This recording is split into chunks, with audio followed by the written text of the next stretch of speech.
Yes. Sir, what if a writer is attempting to create a story where nothing much happens, where people don't change, they don't have any epiphanies, they struggle and are frustrated and nothing is resolved? More a reflection of the real world. The real world? Yes, sir. The real fucking world.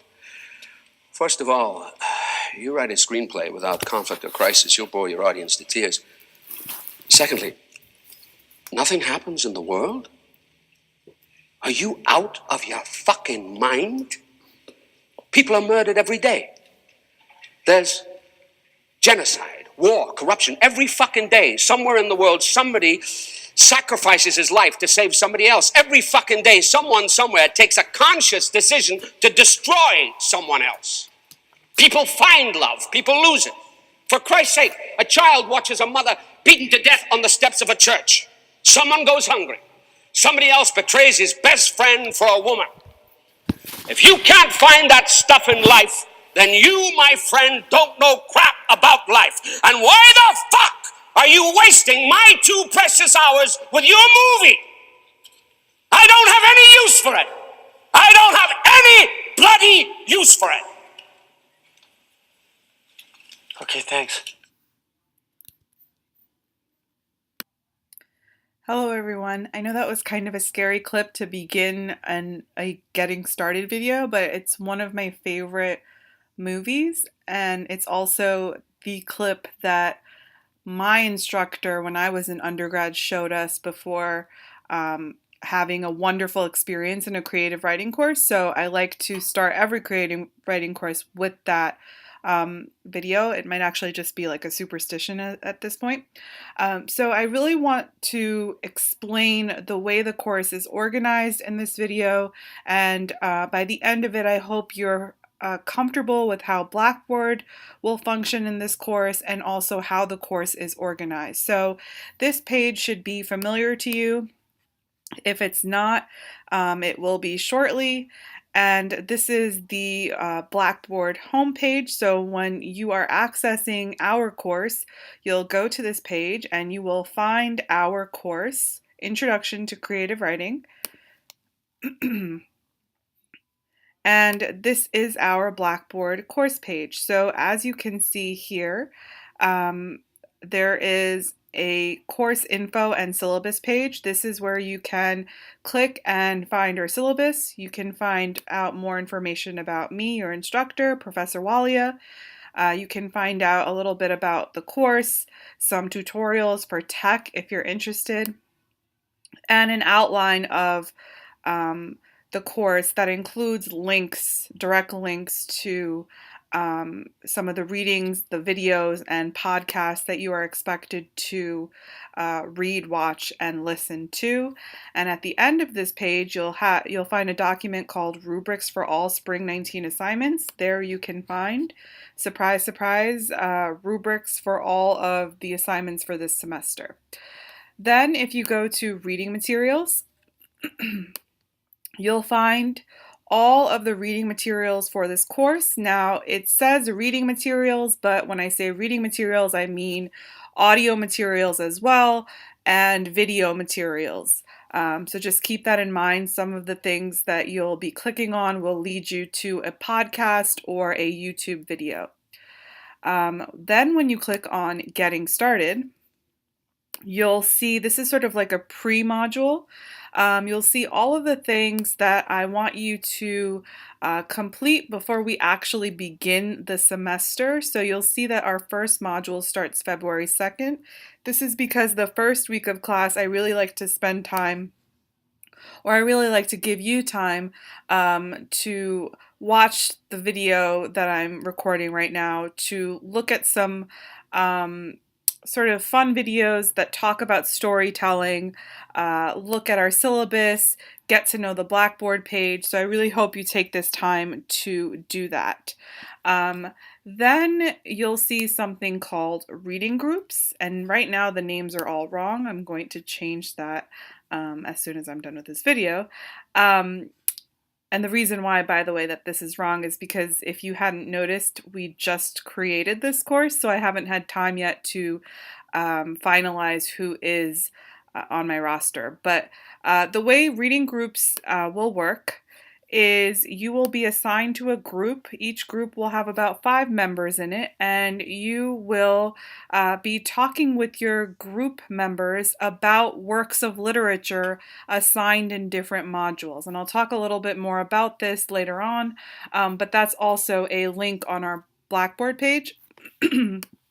Another link on our Blackboard page is this thing called instructionals, which is another assignment for this course, and I'll talk a little bit about that later on, but I just want you to see that these are direct links on the left-hand side of our Blackboard page.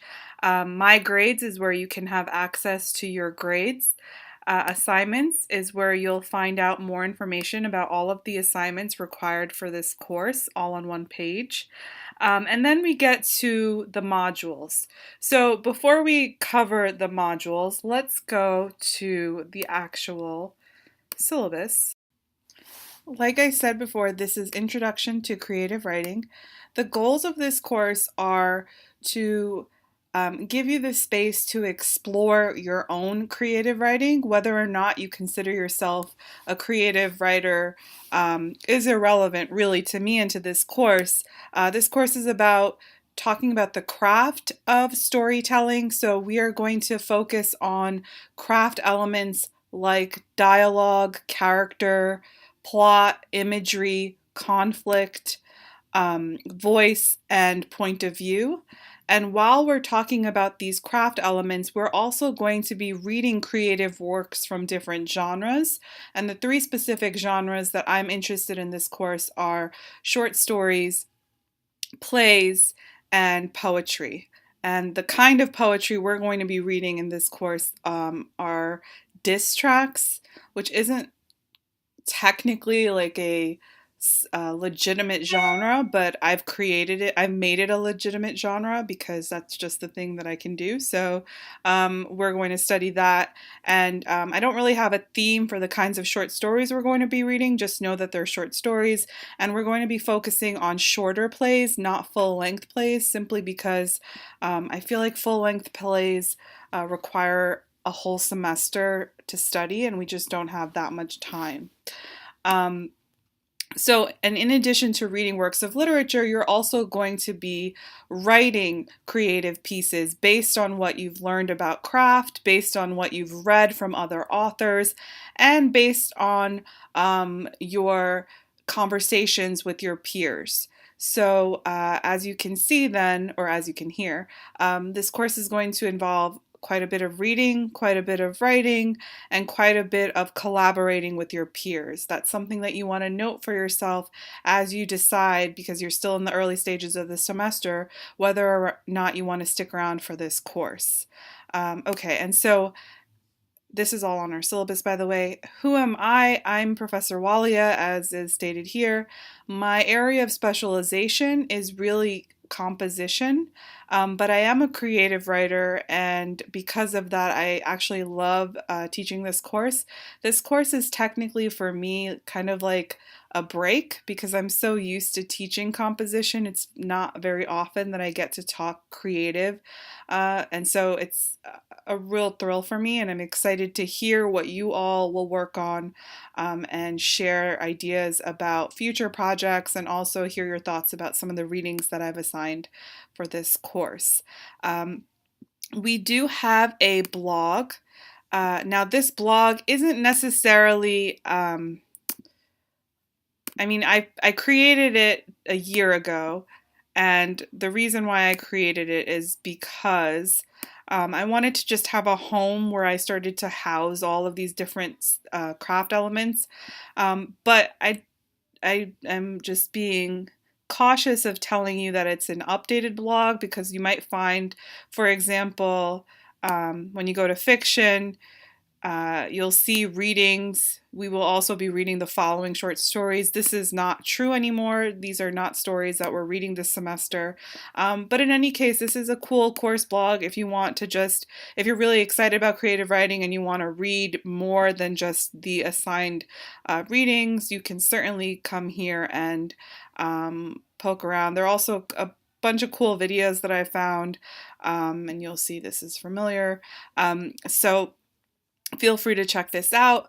This creative writing notebook is something that my advanced fiction writers came up with. So it's literally pages from their notebooks that they wanted to share with the creative writing world.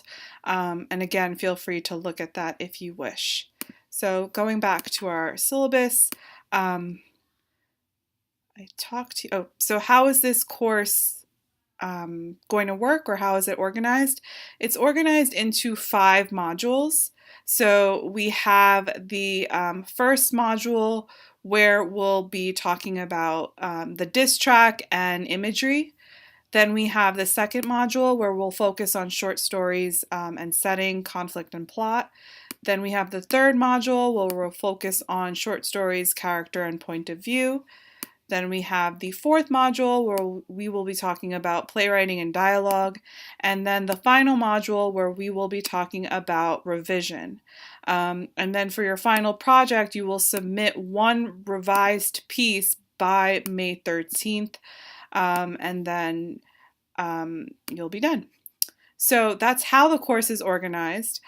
You'll see next to every module, there are some objectives and then there are tasks. So the objectives I think you should go over on your own, but I want to look at some of these tasks. So you'll see here, for example, in the first module, it says listen to imagery podcast episode as well as Hip Hop and Shakespeare, Imagery and Hip Hop Handout, The Art of Words, How to Write Descriptively.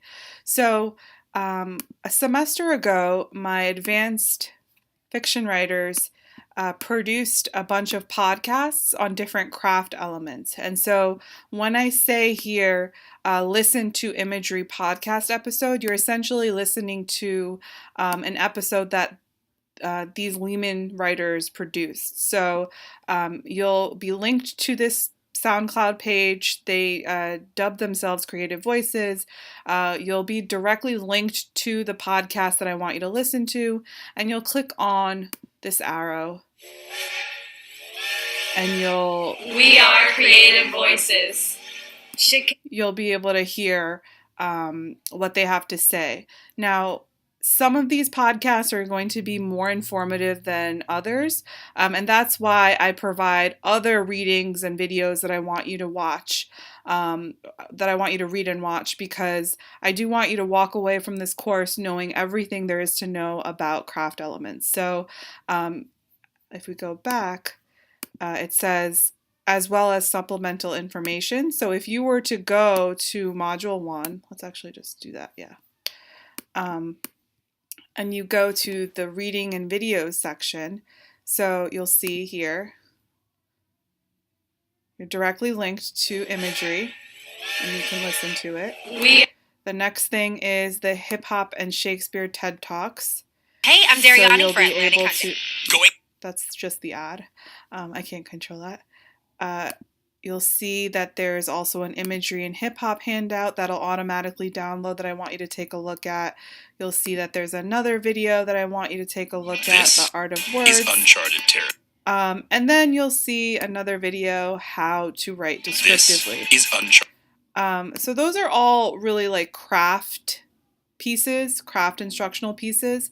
And then you're also going to be reading poetry, right? So this is a packet of diss tracks that I've put together that I want you to read. And so that's how you'll access all of the readings for this course. I tried to make it as user-friendly as possible, and also just as like concise as possible, but you'll let me know if you run into any issues. So that would sort of be how you start a module.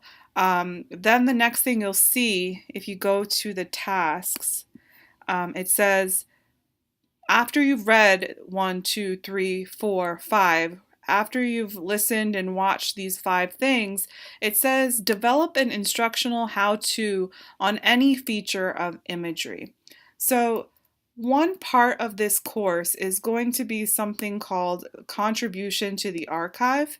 And what I mean by that is, in order to do two things. One, ensure that you're doing the readings and listening and watching the videos.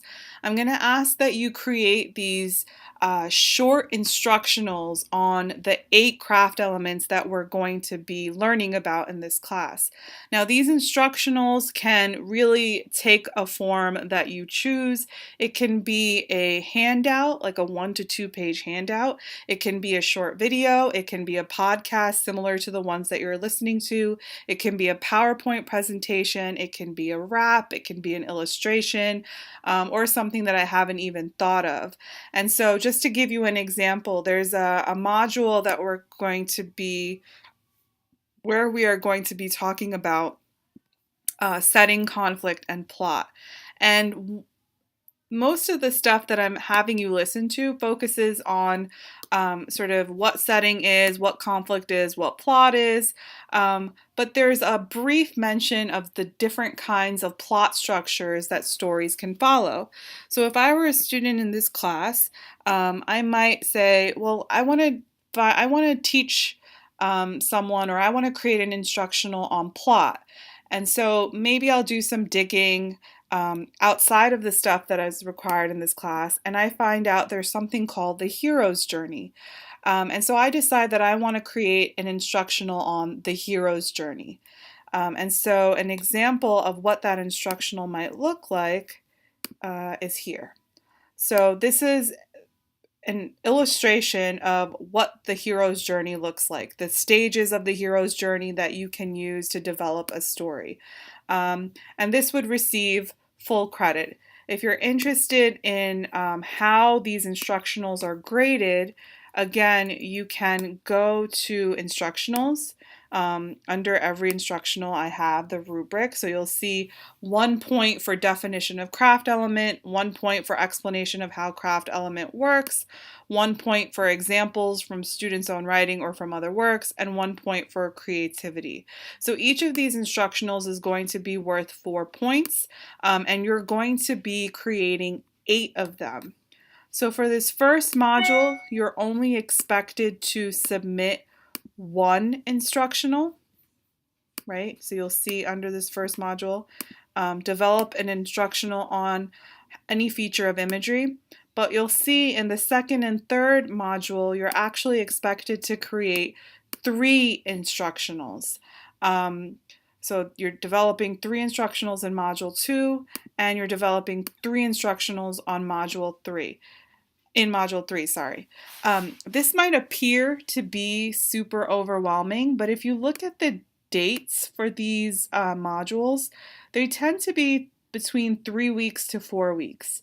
So it is, I believe, reasonable to expect you to produce 3 handouts or brief clips or brief audio clips where you confirm that you understand what a craft element is and use some creativity to teach an aspect of this craft element to someone else. If you have questions about this, which I'm sure questions will come up, we'll keep talking about this through announcements or through virtual office hours. Okay, and so then that's one aspect of the course. Another aspect of the course that I mentioned before is reading groups. So if you remember, one of the tasks within the module is to read works of literature, right? So all of these readings were about craft, but then this diss track packet is actually a work of literature. And so I needed to figure out a way to give you space to talk about these works of literature. And I mentioned this in my breakdown about the reading groups. In the past, the way that I've had this discussion happen is through discussion boards or through something called VoiceThread. And that tended to be really dry and boring and just a lot of work for the students with not a whole lot of payoff. And so this semester I'm trying to take the feedback that I received from my students into consideration, and I've created this thing called the reading group. So the reading group is basically where you'll go into your group and you'll talk about the work of literature with your group mates. Now, how am I grading this? I'm really just interested in seeing that you're talking about the text, seeing that you're talking about the text with an eye towards craft, and seeing that you're actually having a conversation and not just simultaneous monologues. And so I mentioned how this will be graded here. I'd like you to take a look at that during this 1 week period. You'll see each reading group discussion is worth 6 points. You're going to be participating in a total of 5 reading group conversations, 1 for every module. In terms of my recommendation, I always urge anything that's a group project to be done sooner rather than later. So as soon as you which is why one of the tasks for this week is for you to introduce yourself to your group mates, because I think another wise idea would be to just like familiarize yourself with your group mates, get a feel for what your schedules are, and figure out how you want to handle this part of the course. Now, I said that you can talk to your group mates about the works of literature. I didn't specify as to how it has to happen. You can do it however you choose. The typical way that it's done is through something called a discussion board. And that's where when you click onto your group, you can click on group discussion board and you just create a forum and you talk about the readings. And then at the end of the module, I go in and I just take a look at the conversation that you had. The other option, though, that you have is using something called Collaborate, which is basically like Skype, where all of your group mates could sort of sign on and you could see each other and you could just have like a 30-minute or 45-minute conversation about the text. You can record that conversation and just send me a link as proof that you had that conversation. And that could be another way that you complete the reading group conversation portion of this course, sorry. There also have been times where students have just emailed each other and then sent me sort of a file of all the emails. That kind of got a little bit messy. However, if that's the only way you guys can work it out, that's fine. Other students have created a group blog on their own. That's something you can do here as well. Whatever you choose, I'm totally comfortable with. Just let me know, preferably in this first week, how you're planning on trying to do this group conversation for the first module. And you'll try it out in the first module, and if it works, it works. If it doesn't work, you'll try something else. So that's another portion of your grade. And then the other portion, I think the second to last portion are these creative assignments. So at the end of the first module, you'll be submitting your own diss track. At the end of the second module, you'll be submitting a short scene. At the end of the third module, you'll be submitting a short story. At the end of the fourth, you'll be submitting a dialogue exchange. And at the end of the fifth, you'll be submitting a letter of feedback to a colleague, and we'll determine who that colleague will be. I'm thinking it should be someone in your reading groups because you'll know them really well at that point. And then the final assignment will be you will revise one of these 4 assignments, one of these 4 creative pieces. You will revise it based on my feedback and extend it because your final project has to be at least 5 pages. And you'll submit it, and that will take us till the end of the semester. All right, so let me just make sure that I covered everything. I did. Yes, I did. I showed you the SoundCloud. I showed you the blog. Great. So I'm looking forward to getting to know all of you. I hope to see all of you interacting on the group discussion board or in the group part of this course soon. And should any questions come up, please do feel free to email me as the semester has officially started, and so we are open for business. Until then, I'll see you around.